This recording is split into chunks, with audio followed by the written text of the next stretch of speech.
नमस्कार. तू ही रे माझं मितवा या सिरियलच्या कालच्या भागामध्ये आपण काय पाहिलं ते आज पाहूया. तर खरं तर इथे अवेलेबल नसतं मशीन अर्णवचं. त्याच्यामुळे त्याचे आयोजक जे असतात ते बोलतात की तुम्हाला इथे मशीन आणावं लागेल, तुमच्याकडे वेळ फार कमी आहे, तर लवकर लवकर तुमची ॲडजस्टमेंट करा किंवा मग आमचं मशीन घ्या. पण ह्या ठिकाणी आता इमोशनल झालेला अर्णव म्हणतो की त्या मशीनसोबत माझी खूप अटॅचमेंट आहे, माझ्या खूप आठवणी, तर मी तेच मशीन घेणार आणि काम करणार. पण इथे कोणाचे ऐकायला अर्णव तयार नाही, दुसरं मशीन घ्यायलाच तयार नाही. तो आईचं जे मशीन आहे त्याच मशीनवर अट्टहास करत टिकून आहे की मला तेच मशीन हवं आहे. पण मात्र इथे गडबड केलेली आहे सौदामिनीने. ते मशीन पूर्णपणे एकूण एक पार्ट ओपन करून तो बॉक्समध्ये फिटिंग करून ठेवलेला असतो ह्या सौदामिनीने. इथे मात्र आयोजकांशी वाद घालून अर्णव आणि ईश्वरी त्यांचंच मशीन आणायला गोडाऊनमध्ये जातात. तिथे ते धावपळ करत गेल्यानंतर लगेचच माणसांकडनं काम झाले की नाही सौदामिनी चेक करू लागते. तर ते काम व्यवस्थित झाले कळल्यावर तिला फार आनंद होतो. आता इथे त्याच्याकडे त्याचं मशीन नाही आहे आणि वेळ पण वाया जातो हे सगळ्यांना दिसते. तर आता आपण इकडे पाहू शकतो ते गोडाऊनमध्ये येतात. त्यांनी जिथे मशीन ठेवलं होतं तिथे मशीन बघू लागतात. अगदी पूर्ण गोडाऊन, पूर्ण एरिया, एकूण एक ठिकाण पाहिलेलं असतं अर्णव आणि ईश्वरीने. त्यांच्या शेजारनं एक व्यक्ती पण गेलेला असतो ज्याच्याकडे टूल बॉक्स असतो, तो वस्तू खोलखाल करणार असतो तेवाला. तर हे लक्षात नाही आलं अर्णवच्या, पण त्याने पाहिलं होतं. इथे आपण पाहतोय की एकदम सौदामिनीचं काम त्या लोकांनी एकदम परफेक्ट केलं. या गोष्टीचा आनंद तिच्या चेहऱ्यावर ओसंडून वाहतोय आणि तिला झालेला आनंद आपण पण पाहू शकतो, अनुभवू शकतो. पण मात्र आपल्या ही जी ईश्वरी हिची झालेली गडबड, धावपळ आपण पाहू शकतो. बिचारीचं मशीन सापडत नाही, त्या गोष्टीमुळे ते शोधाशोध करताय, धावपळ करतायत नाही.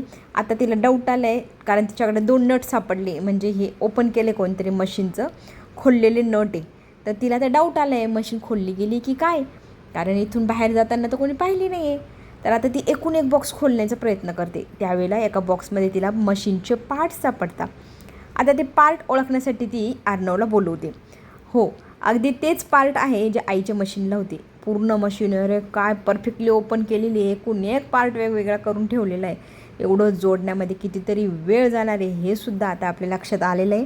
अर्णव ईश्वरी पण आता टेन्शनमध्ये आहे की हे सगळं जोडण्यात चांगला 1-1.5 तास जाईल आणि ते जमतं आहे की नाही, एक्सपर्ट व्यक्ती पण नाही आपल्याकडे, तर हे कसं करायचं हाही प्रश्न.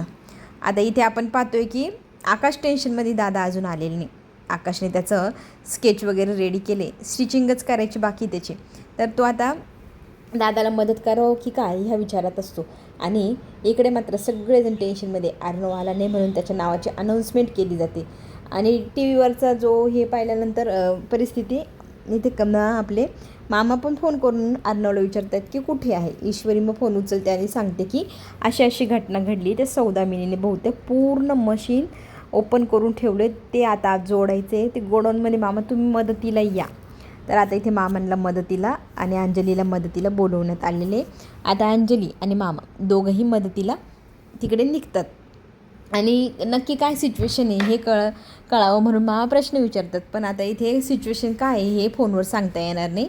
तर मामांना ईश्वरी तुम्ही तातडीने इथे या, मग आपण बोलूया असं म्हणते. पाहिल्यावरच समजेल ना. तर आता इथे ईश्वरी टेन्शनमध्ये आहे की काय करू यार, आता हे मशीनचं कोण जोडेल एवढ्या झटपट एवढ्या कमी वेळेमध्ये. तर आता इथे आपण पाहतोय सगळे टेन्शनमध्ये असतात आणि आता अनाऊन्समेंट होत असते सतत ना.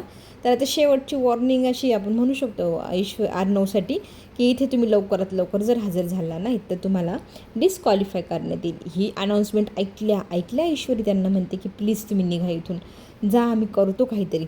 तर आता आपण इकडे पाहतोय आईची जी मशीन आहे तिची ही अवस्था आहे. याने जरा इमोशनल झालेला अर्णव दुखावला गेला आहे, त्याला वाईट वाटतं, अगदी डोळ्यात टचकन पाणी येतं त्याच्या, की आपल्या आईचं हे जे मशीन आहे एवढं वेगवेगळ्या पार्टमध्ये डिवाईड कोणी केले आणि त्या सौदामिनीने जर केलं असेल तर तिची काही खेळ नाही बरं.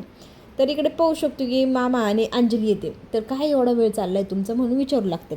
तर त्यांना जेव्हा ही परिस्थिती कळते ना त्यांनाही शॉक बसतो आणि हे नक्कीच त्या सौदामिनीनेच केलं असेल म्हणून तेही डाऊट घेऊ लागतात. तर आता आपण पाहतोय मामा म्हणतात की आता हे सगळं कसं जोडायचं काही कळत नाही.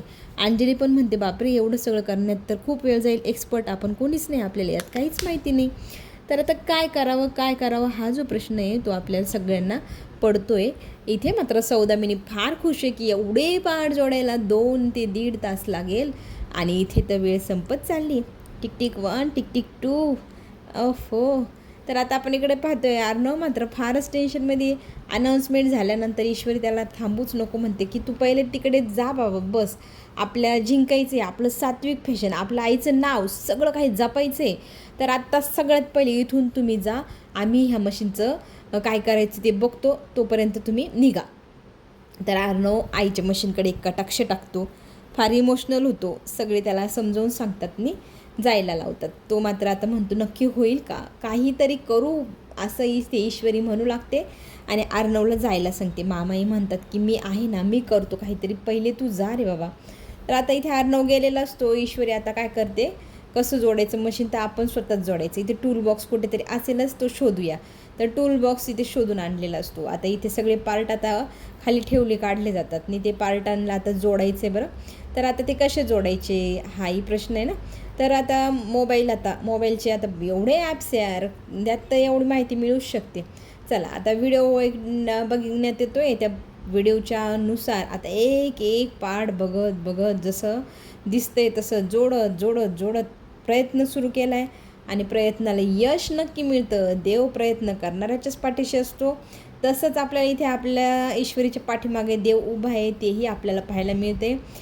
शिर्केंनी मोबाईल पकडलेला असतो. मामा, अंजली, ईश्वरी मशीनचे एक पार्ट शोधून काढून देत असतात. ईश्वरी जोडत असते. इकडे आपण पाहू शकतो की आता एवढा वेळ झाला आहे तरी पण काहीच होत नाही. त्यात अर्णव आलेला आहे. अर्णवला आलेलं पाहिल्यानंतर तर थोडंसं आकाशच्या जीवात जीव येतो आहे. तो दादाला म्हणू लागतो की दादा आता भरपूर वेळ वाया गेला, आता काय करायचं रे. तर आता इथे अर्णव तर आला आहे, पण अर्णवकडे मशीन नाही आहे. तर तो दुसरी मशीन घ्यायला तयार नाही. मग डिस्क्वालिफाय होतो आहे की काही, ही भीती पण आपल्या सगळ्या प्रेक्षकांच्या मनात दिसतीच आहे आपल्याला. तर अर्णवला आकाश म्हणतो की तू माझ्या जागेवर जातो का, मी वाटलं तर बाजूला सरकतो. पण हे मान्य नाही आहे अर्णवला. तू कशाला माझ्यासाठी तुझी जागा सोडशील, तू पण याच्यातला पार्ट आहे, तू एवढं पार्टिसिपेट केले तर तुला पण जिंकायला हवं ना. तर आता इथे आकाश म्हणतो की मी आलोच नाही, तर थांब काय झाले मशीनला बघतो. तर इथे अर्णव म्हणतो की एकूण एक पार्ट मशीनचा मोकळा केला आहे, तू नको जाऊ पण म्हणजे कॉन्टेस्ट सोडून.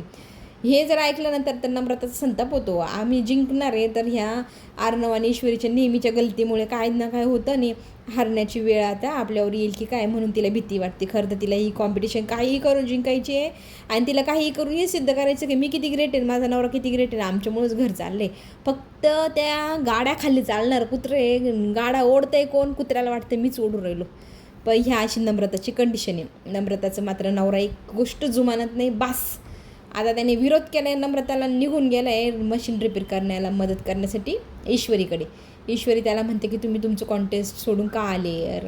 तर तो म्हणतो मला जमतं हे सगळं पार्ट वगैरे जोडणं, मी एक्सपर्ट आहे, मी करू लागतो तुम्हाला पटपट, तुम्ही टेन्शन घेऊ नका. तर तो झटपट पटापट त्याला माहिती तसं पार्ट वगैरे जोडून मदत करायला सुरुवात करतो. तर आता आपण इथे पाहतोय अर्णव तर आला आहे, आकाश तर गेला आहे. आकाश गेला आहे म्हटल्यावर टेन्शन आलं आहे ना ह्या सौदामिनी बाईला.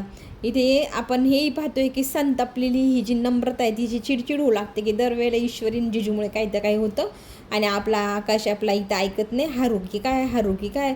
तर त्याला काहीही करून ती थांबवण्याचा प्रयत्न करत होती, पण तो काही थांबला नाही. आता इमोशनल ब्लॅकमेल तरी करून पाहावा का काय, मग ते आता तिकडे परत एकदा धडपडत जाते. तर इकडे पाहतोय आपण कॉन्टेस्टमध्ये खूप छान अर्णवने चित्र वगैरे बनवायला घेतलेले आहे, स्केच वगैरे त्याचं रेडी होतं आले. तर आता इथे नम्रता जाते जिथे ईश्वरी मशीन रिपेअर करत असते. तर तिथे गेल्यानंतर ते आकाशला पहिले म्हणते तू चल बाबा, आपण कॉन्टेस्टमध्ये भाग घेतले, आपलं पण जिंकणं महत्त्वाचं आहे. आपण जर जिंकलो तर काहीतरी मदत तरी होईल घरासाठी. दोघं इथे येऊन बसले तर कसं होईल. आपल्याला कॉन्टेस्टमध्ये आपण भाग कशासाठी घेतला आहे, आपलं सात्विक फॅशन वाचवण्यासाठीच ना. तर ते वाचवायला आपल्याला तिथे मेहनत करावी लागेल, तू इथे वेळ वाया घालवतोय. मात्र आकाश म्हणतो की नाही, पहिले दादाचं मशीन रेडी, तर दादा इथे काहीतरी करू शकतो, माझ्यापेक्षा दादा जास्त महत्त्वाचं आहे. तर दरवेळेला स्वतःच्याच भावाला एवढं मोठं ग्रेट मानून त्याचंच सगळं पुढं करायचं, स्वतः मात्र मागं राहायचं. ह्या गोष्टीची चीड आता आपल्या नम्रताला आली. नम्रता फाड ईश्वरीला बोलू लागते की स्वतः तर गेली डिस्क्वालिफाय होण्याच्या रेंजमध्ये, माझा नवरा इथे जिंकू शकतो तर तोही तुझ्या मदतीला इथे घेऊन तू बसली आहे, मग कसा तो जिंकल आणि मग कसा आपण ही कॉन्टेस्ट जिंकून पैसे कमवू बरं. त्याला आत्ताच्या आत्ता पाठव. आता इथे ताई खरं बोलते, ताईचं बरोबर आहे. आणि ती भाऊजींना म्हणू लागते की भाऊजी तुम्ही जा. पण मात्र आता हा भाऊजी कोणाचा ऐकणार नाही, भावाचा एकदम भक्त आहे, लक्ष्मण आहे बाबा हा रामाचा. आता तो काही केला जायला तयार नाही. दादाचं मशीन फर्स्ट त्याची प्रायोरिटी. तर तो दादाचं मशीन रिपेअर केल्याशिवाय मी काही इथून हलत नाही असं म्हणतो.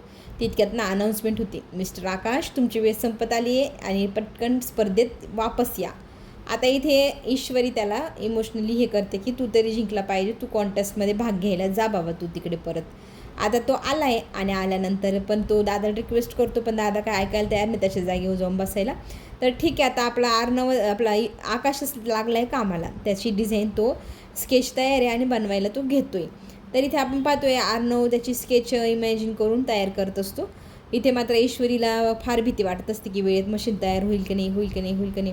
आणि कशी बशी त्यांनी ती जोडली जाडली सगळं केलं आहे आणि आता चालून पाहण्याची वेळ आली. ती चालून पाहिल्यानंतर हो जमला ना खेळ, अरे बनली मशीन. आणि ईश्वरीला इतका आनंद होतो, ती म्हणते आत्ता आपल्याला पटकन घाई करायला हवी, ही मशीन लवकरात लवकर सरांपर्यंत पोचवायला हवी, म्हणजे कसं सर आपले जिंकण्याच्या रेंजमध्ये येऊ शकतात. चला इथं प्रेक्षकांच्या मनात धकधूक काय होतं काय नाही म्हणून सगळेजण एकदम असे फिंगर क्रॉस करून बसलेले. एक कॉम्पिटिशनच एवढी टफ आहे ना. तर आता इथे ही जी भानगड चालली मशीन रिपेअर करण्याची ती पूर्ण झाल्यानंतर आता इथे मशीन घेऊन चाललेली हे 4 जणं. मात्र अंजलीच्या पायाला दुखापत असल्यामुळे तिला जरा जास्त कळ लागते, मग ती पटकन मशीन ईश्वरी अंजली ताईला बाजूला करते आणि मग 2 जणं म्हणजे मामा आणि ईश्वरी ते मशीन घेऊन निघालेले असतात आर्नवच्या दिशेने. आणि आता इथे पाहतोय की आपण ते 2 जणं गडबडीत ती मशीन आणत असतात. अंजली ताईचे पाय दुखते त्याच्यामुळे त्यांना एका ठिकाणी बसवून ठेवलेलं असतं. आणि मात्र आता आपल्या आर्नवचा टाईम आऊट होतोय, तर तितक्या वेळात तिथं पोचणे गरजेचं आहे. ते प्रयत्न करत तिथपर्यंत पोचतातही. पोचल्यानंतर ते मशीन ज्यावेळी 30 मिनटं बाकी असतात तेव्हा तिथे पोचतं. आता इथे छानसा मेसेज ईश्वरी देते की आपल्या आईची जी आठवण आहे, आईचा मशीनद्वारा जो आशीर्वाद आहे तो तुमच्यासोबत आहे आणि माझ्या गणूबाप्पाचा आशीर्वादही तुमच्यासोबत आहेच. आत्ता इथे आपण पाहतो आहे एवढ्या छान शुभेच्छा दिल्या. त्याच्यानंतर जेव्हा आर्नव कामाला लागतो त्यावेळेला त्याच्या बॉक्समध्ये पूर्णपणे चिंध्या भरलेल्या असतात, त्याच्याकडे फॅब्रिक नसतं. आता त्याच्यानंतर सगळ्यात मोठं टफ कॉम्पिटिशन म्हणजे त्या चिंध्यांपासून काहीतरी बनवणं. चला तर मग आपण पुन्हा भेटूया. आत्ता घेऊ छोटीशी विश्रांती. धन्यवाद.